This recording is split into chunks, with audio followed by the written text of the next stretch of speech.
कर रहा है, सीएस भी करवा रहा है, सीएमए भी करवा रहा है, बट वो मुझे ऐसा लगता है कि इतने सारे कोर्सेज करा के ना थोड़ी सी वैल्यू डिग्रेड हो जाती है। एआई से ना मैं ये बात मानता हूँ कि एआई से बहुत सारे प्रोफेशन ऐसे हैं जिसपे थोड़ा सा डेंजर है। सर कितनी बार ऐसे होता है कि हमारे बार बार अटेम्प्ट क्लियर नहीं हो रहा है और फिर पेरेंट्स भी ऐसे कहते हैं नहीं हो रहा तो छोड़ दो, कुछ और ट्राई कर लो। सर आप अपनी पर्सनल लाइफ और प्रोफेशनल लाइफ कैसे मैनेज करते हो? हाय एवरीवन, सो मैं आज आप सबको मिलवाना चाहती हूँ सीएस नितेश कुमार जायसवाल सर से। सर प्रैक्टिसिंग कंपनी सेक्रेटरी हैं। सर बताइए। चलिए, सबसे पहले तो यशिका को बहुत बहुत थैंक्स, है ना, आप यहाँ पे आए, हमारे साथ बैठे हैं, बहुत अच्छा लग रहा है। और मैं आपको बताना चाहूँगा अपने बारे में। I am C S Nitesh Kumar Jaiswal, a qualified company secretary. And Yashika के साथ जो मेरा कनेक्शन बना है ना, that is through a coaching. वो कोचिंग का ओनर मैं ही हूँ। And that coaching is C S N K J C S classes, which is only for C S, nothing else. Sir why you opt CS? आपने CA और CMA का क्यों नहीं सोचा कभी? यशिका, मैं आपको बताऊं अगर, तो सी एस, कहते हैं सी एस इज़ लव, है ना। और मैं आपको बताऊं, जैसे मैं 11वीं 12वीं में जब कॉमर्स में गया, तो बहुत सारे लोग ऐसे होते हैं जिनका अकाउंट्स बहुत अच्छा हो जाता है, क्योंकि उनका मैथ्स का बैकग्राउंड अच्छा रहता है। बहुत सारे सी एस में ऐसे स्टूडेंट हैं जिनकी हालत मेरी जैसी ही होगी, है ना। मेरा भी अकाउंट्स उतना बढ़िया नहीं था, मतलब उतना बढ़िया का मतलब मैं अपने हिसाब से बोल रहा हूँ, मेरा जो स्टैंडर्ड था उस स्टैंडर्ड के हिसाब से बोल रहा हूँ। और मैथ्स भी उतना अच्छा नहीं था। तो अब सबसे इम्पॉर्टेंट है कि मैंने लोगों से पूछा कि भाई कोई ऐसा कोर्स बताओ कॉमर्स में ही जहाँ पे अकाउंट्स और मैथ्स का जो डर है ना, माहौल, डर का जो माहौल है वो ना हो। तो एक मेरे सीनियर थे, उन्होंने मुझे सीएस के लिए बोला। और सीएस में जब मैंने एंट्री मारी, सच बोल रहा हूँ, सीएस फाउंडेशन उस समय हुआ करता था, 5 सब्जेक्ट होते थे, पांचों सब्जेक्ट इतने इंटरेस्टिंग, मतलब मेरा मन खुश हो गया। और बस उसी दिन से सीएस को ही मैंने प्यार बना लिया। और सबसे इम्पॉर्टेंट, सीएस का कोर्स किया मैंने, उसके साथ मैंने कोई कोर्स नहीं किया। आपको सुन के अजीब लगेगा, मैंने बीकॉम भी नहीं किया। मतलब +2 के बाद मैंने सीएस फाउंडेशन किया, फिर सीएस इंटर किया, फिर सीएस प्रोफेशनल किया। मैं, मेरे समय में सीएस इंटर होता था, आजकल सीएस एग्जीक्यूटिव है। और मैं आपको बताऊं, उसके बाद इग्नू के साथ एक जॉइंट वेंचर कोर्स था आईसीएसआई का, जिसमें सीएस बनने के बाद मैंने बीकॉम किया, और सीएस बनने के बाद मैंने एमकॉम किया। तो सबसे पहले मैंने सीएस ही किया। मतलब अपने, कहते हैं ना, एक जो प्रोफेशनल लाइफ होता है या करियर होता है, जो प्रोफेशनल करियर आप कह सकते हैं, उसमें बस मेरे लाइफ में सिर्फ सीएस ही रहा है। और उसी सीएस को मैंने आगे बढ़ाया। मैंने कोचिंग भी जो ओपन किया, that is only for CS, nothing else. 2010 में मेरा कोचिंग इंस्टीट्यूट खुला, सी S N K J C S classes के नाम से। और 2010 से ये 2026 हो गया, अभी तक हम लोग हैं only for C S, nothing else. गलती से भी कभी भी C A, C M A, B com कुछ भी नहीं, मतलब बी कॉम, फी कॉम, ली कॉम कुछ भी नहीं, nothing, only C S, nothing else.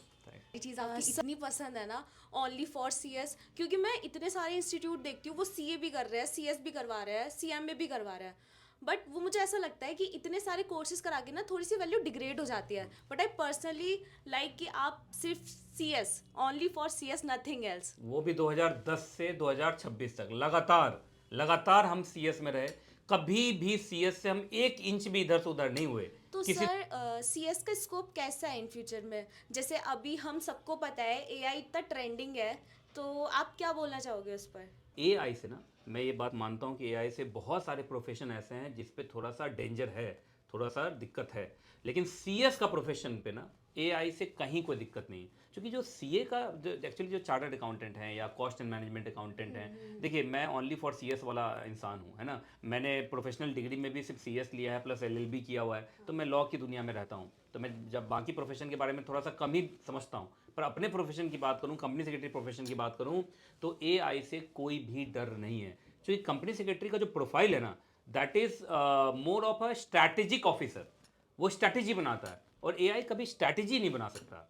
AI routine work कर सकता है ना। आप देखो, जैसा फीड करोगे चीज़ों को आप, वैसा ही वो काम करके दिखाएगा। स्ट्रैटेजी को फीड नहीं किया जा सकता, ये इंटेलेक्चुअल प्रॉपर्टी है, दिमाग से चीज़ें आती है। तो कंपनी सेक्रेटरी का जो प्रोफाइल है, that is more of strategic officer. तो स्ट्रैटेजी मेकिंग में वो है। तो स्ट्रैटेजी मेकिंग वाले लोगों को कभी भी एआई से कोई परेशानी नहीं होगी। हाँ, स्ट्रैटेजी बनाने में एआई का मदद लेके आप अच्छा स्ट्रैटेजी बना सकते हैं, लेकिन कभी भी स्ट्रैटेजी को रिप्लेस नहीं कर सकता एआई। तो company secretary profession can not be replaced by the AI. हाँ, एआई उसको थोड़ा मदद कर सकता है, कंपनी सेक्रेटरी का प्रोफेशन और अच्छा हो सकता है एआई से, ये कहानी। सर जैसे किसी बच्चे का अटेम्प्ट क्लियर नहीं होता है, तो आप उसको कैसे मोटिवेट करते हो? आपको बताना चाहता हूँ, एक तो बच्चा फेल क्यों करता है, सबसे पहले तो मैं ये बताता हूँ। बच्चा फेल तब करता है जब वो अपने प्रति ही ऑनेस्ट नहीं रहता है ना। तो सबसे इम्पॉर्टेंट है कि देखिए मेरे पास कोई भी बच्चा फेल होके आता है ना, मैं सबसे पहले बोलता हूँ कि तुम सच सच बताना, तुमने पूरे कहते हैं ना ऑनेस्टी से पढ़ाई की है कि नहीं, ईमानदारी से पढ़ाई की है कि नहीं। तो बच्चा समझ जाता है कि सर मेरे अंदर कमी कहीं ना कहीं है ना, मैंने ईमानदारी से काम नहीं किया। बस इस बार मैं बच्चे को बोलता हूँ बस तुम इस बार ईमानदारी से पढ़ लो, तुम देखना तुम्हारा पास हो जाएगा। एक अच्छी बात बताता हूँ आप सबको, याद रखिएगा सीएस में वो बच्चा जो लगातार कंसिस्टेंसी मेंटेन रखता है ना, वो सीएस बन ही जाता है ना। और इसमें सबसे इम्पॉर्टेंट होता है जो उनके पेरेंट होते हैं, जो बच्चों के पेरेंट्स होते हैं। पेरेंट्स का चेहरा आप हमेशा देखते रहो, पेरेंट्स का स्ट्रगल आप हमेशा देखते रहो, कभी भी आप अपने रास्ते से नहीं भटकोगे। आप समझो आप सीएस बन के रहोगे। सबसे इंपॉर्टेंट आपकी लाइफ में अगर कोई होना चाहिए तो वो आपके पेरेंट्स हैं।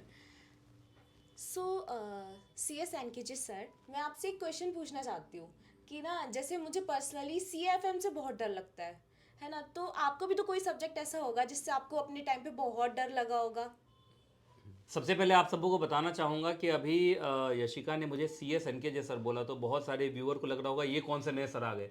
तो ये मैं ही हूँ, CS नितेश कुमार जायसवाल सर और CS एनकेजे सर। ज़्यादातर बच्चे मुझे CS एनकेजे सर के नाम से जानते हैं। बात हो रही है डर की कि कौन से सब्जेक्ट से आप डरते हैं, है ना। तो सबसे पहले यशिका से ही पूछ लेता हूँ कि आप कौन से सब्जेक्ट से डरते हो यशिका। सर मैं पर्सनली बताऊँ, मेरे को CFM से इतना डर लगता था ना, इतना डर।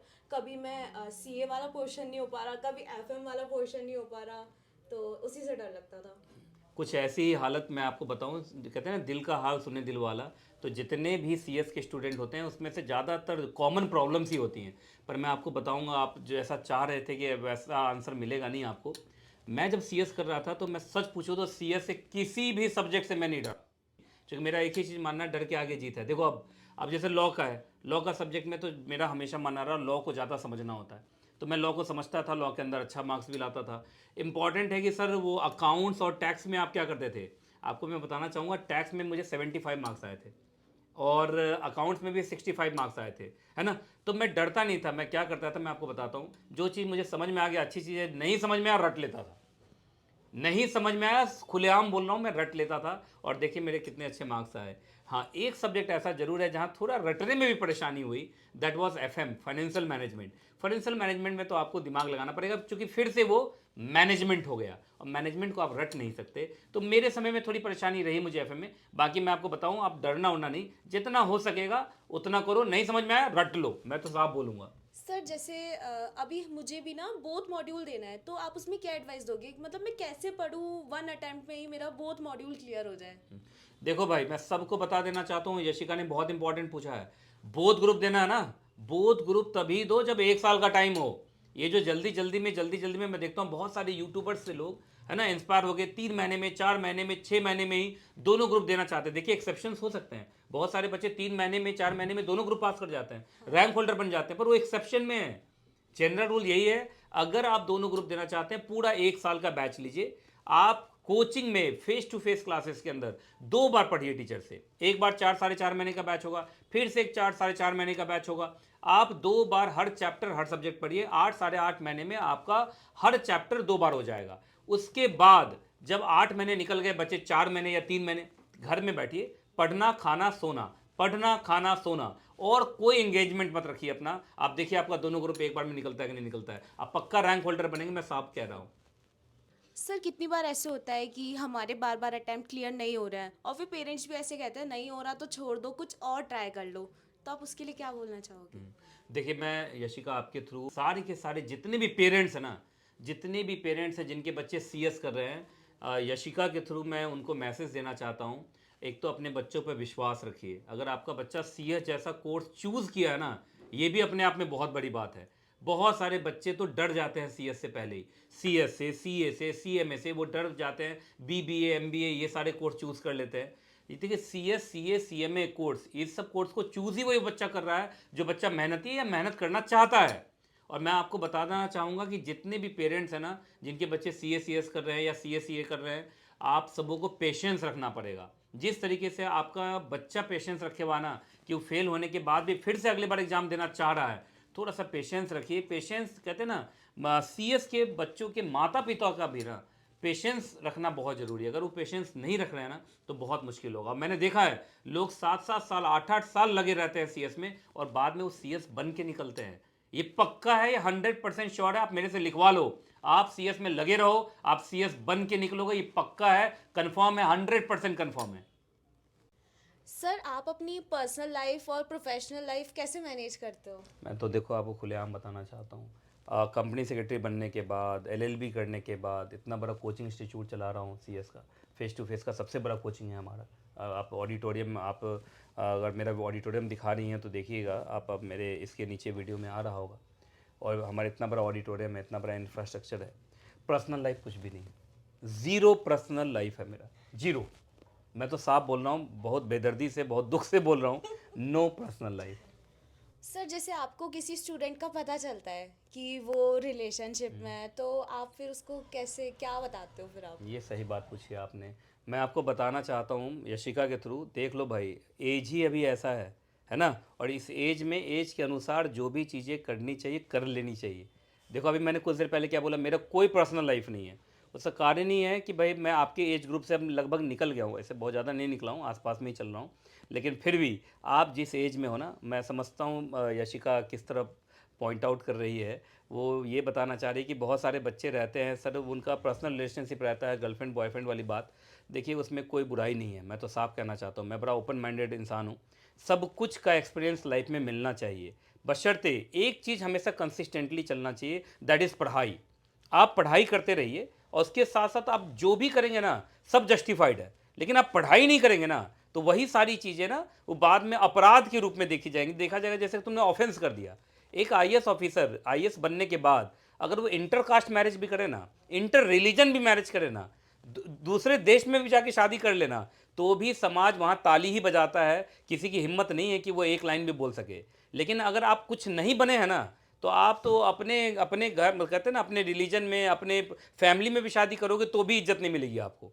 तो ये बात आप समझ लो। पहले पढ़ाई, कहते हैं ना, पढ़ाई का काम जो है वो होते रहना चाहिए, साथ में आप घूमिए फिरिए, क्लबिंग कीजिए, पब में जाइए, कहीं कोई दिक्कत नहीं है, पर आपकी पढ़ाई ख़राब नहीं होनी चाहिए। देखिए सब कुछ ज़रूरी है दुनिया में, और एज के अनुसार सब कुछ ज़रूरी है।